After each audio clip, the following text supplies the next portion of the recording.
Olá a todos. Hoje eu vou falar um pouquinho sobre fraudes na ciência. Bom, eu como um cientista de verdade, durante um bom tempo eu não acreditei que existissem fraudes na ciência. E, bom, de um tempo pra cá eu comecei a ficar um pouco mais atento a isso, porque tem tantas informações que são discutidas de forma tão abrupta, de forma tão nervosa, de forma tão sem paciência por outras pessoas, que você já começa a suspeitar de uma lavagem cerebral. E se há lavagem cerebral, bom, há fraude, porque uma coisa que não seja fraudulenta não precisa de uma lavagem cerebral, não é verdade? Então, eu vou falar um pouquinho sobre fraudes, mas antes de falar sobre fraudes, eu vou ter que explicar o que é ciência de verdade. Bom, eu vou dar um exemplo da minha área, tomografia sísmica. Não, eu sou sismólogo, né, mas dentro da minha área tem a tomografia sísmica, eu vou falar um pouquinho sobre ela. E eu vou começar mostrando algumas imagens para vocês entenderem o que é a ciência. Então vamos supor, isso aqui é a superfície do planeta Terra, uma ideia, tá? Esse triângulozinho representa uma estação sismográfica que mede tremores de terra. E de repente um raio sísmico de um tremor de terra chega na estação sismográfica e nós observamos um atraso de 1 segundo nessa estação.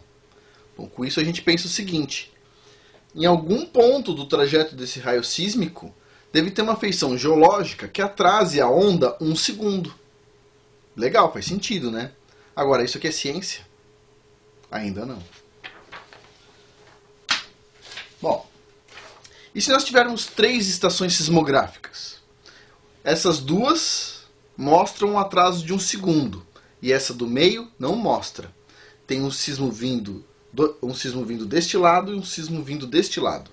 A questão agora é: que tal imaginarmos que aqui no meio tem um corpo geológico, uma feição geológica que atrasa este raio sísmico em 1 segundo, este outro raio sísmico em 1 segundo, mas não atrasa nem este raio sísmico nem este, visto que essa estação não tem nenhum atraso, só esta e esta. Isso aqui é ciência? Ainda não, está quase lá. Por quê? Porque este modelo que eu acabei de mostrar também pode ser representado por este modelo. Ou seja, tem 2 corpos geológicos aqui embaixo. Este aqui está atrasando este raio sísmico em 1 segundo. Este aqui está atrasando em 1 segundo. E este aqui não está atrasando e nem este. Ou, outra possibilidade, a gente pode ter uma feição geológica que adiante a velocidade da onda sísmica em 1 segundo e uma que atrase em 1 segundo. De forma que quando este raio sísmico passa por aqui, adianta 1 segundo, atrasa 1 segundo e de repente chega no tempo certo. Aqui, este raio sísmico adianta 1 segundo, atrasa 1 segundo e chega no tempo certo. Enquanto que este raio sísmico aqui apenas atrasa 1 segundo e esse apenas atrasa 1 segundo. Esses 3 modelos explicam a mesma coisa. E aqui tem um quarto modelo com uma feição geológica maior, uma geometria diferente. Então a questão é, tem ambiguidade aí. E como é que a gente resolve isso? Eu vou mostrar um caso real. Aqui o pessoal da USP pegou vários tremores de terra na América do Sul, são essas bolinhas aqui amarelas, registraram esses tremores de terra com várias estações sismográficas, e essas linhas pretas são os dados, e tem dado pra caramba aqui, mais de 6.000 dados. Bom, com isto aqui, o pessoal fez uma tomografia sísmica da América do Sul. E o resultado desse monte de dado é essa tomografia sísmica. As partes vermelhas indicam partes mais quentes e as partes azuis indicam partes mais frias da rocha. Ok? Agora a pergunta, este dado aqui é real? Dá para acreditar ou não? Pergunta interessante.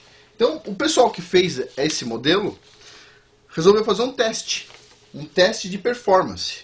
Ou seja, colocaram um modelo xadrez, um modelo sintético, geraram os dados sintéticos com base no modelo sintético de xadrez e fizeram a conta de novo. E o resultado foi este aqui. Ou seja, eles geraram este modelo e eles queriam ver este modelo, mas viram isto. Isso indica que esta parte aqui, ó, no meio, onde dá para ver o jogo de xadrez, tá vendo? Direitinho. Tá muito bom, o modelo tá muito bom e é confiável. Nesta parte onde não dá para ver o jogo de xadrez, tá amarelo, o modelo não é tão confiável. Isso é ciência de verdade. Nós sabemos, os dados são reais, nós sabemos a resolução, precisão, amostragem, tudo do equipamento, eles colocam nos artigos. Nós sabemos quais são os dados, quais são os sismos utilizados, nós sabemos tudo isso. Qualquer um pode reproduzir o mesmo dado. Além disso aqui, o pessoal ainda faz testes estatísticos para ver se aquele modelo é razoável. Por exemplo, eu vou contar um caso de um artigo meu, que não foi publicado ainda. Eu fiz uma associação entre chuva e tremores de terra. Então, quando chove muito, 2 ou 3 meses depois, começa a dar mais tremores de terra. Então, tem uma associação. Só que isso é uma coisa da minha mente. Eu estou olhando lá, mas ninguém precisa acreditar. Não é porque eu mostrei este gráfico e o outro gráfico casando direitinho que alguém precisa acreditar. Então, eu aplico o método estatístico e o método estatístico diz o seguinte: tem 83% de chance da sua hipótese estar correta. Oh, é bom, 83% é bom. E tem 17% de chance de ela estar incorreta. Ou seja, tem espaço para discussão. É uma hipótese. Mas a ciência, ela nunca é infalível.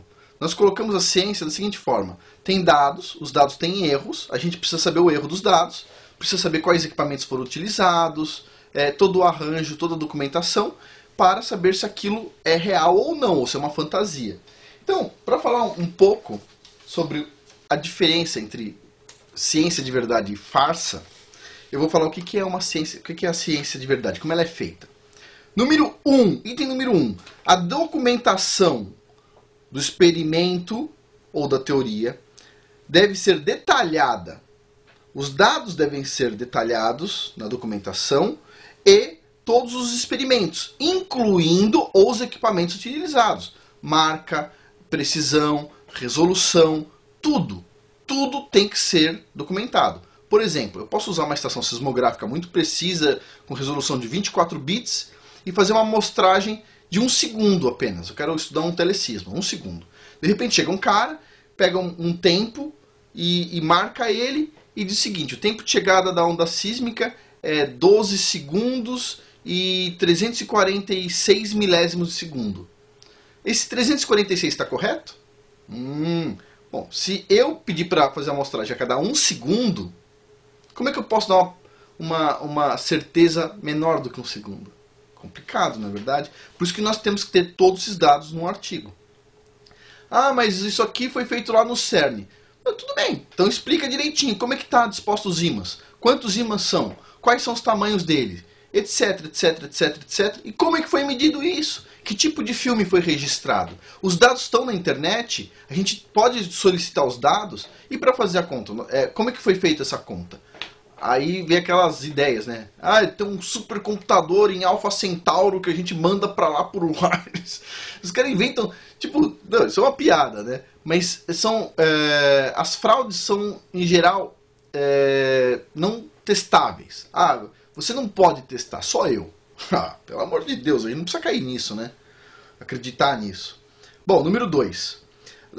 Um trabalho sério tem teste de desempenho, avaliação de erros e incertezas. Tem que ter isso, que nem eu mostrei aqui nesse caso. Se não tiver avaliação de erro, por exemplo, vamos ter uma teoria, ela não tem falhas. Pronto, então ela já falhou. Porque tudo tem falha, poxa. Tudo na natureza tem alguma falha. Quando você pega e põe dentro da sua cabeça e monta uma ideia, estrutura uma ideia, vai ter alguma falha. Não é possível não ter falha. Vai acreditar uma coisa dessa? Não? Bom, item 3. Aplicação de testes estatísticos.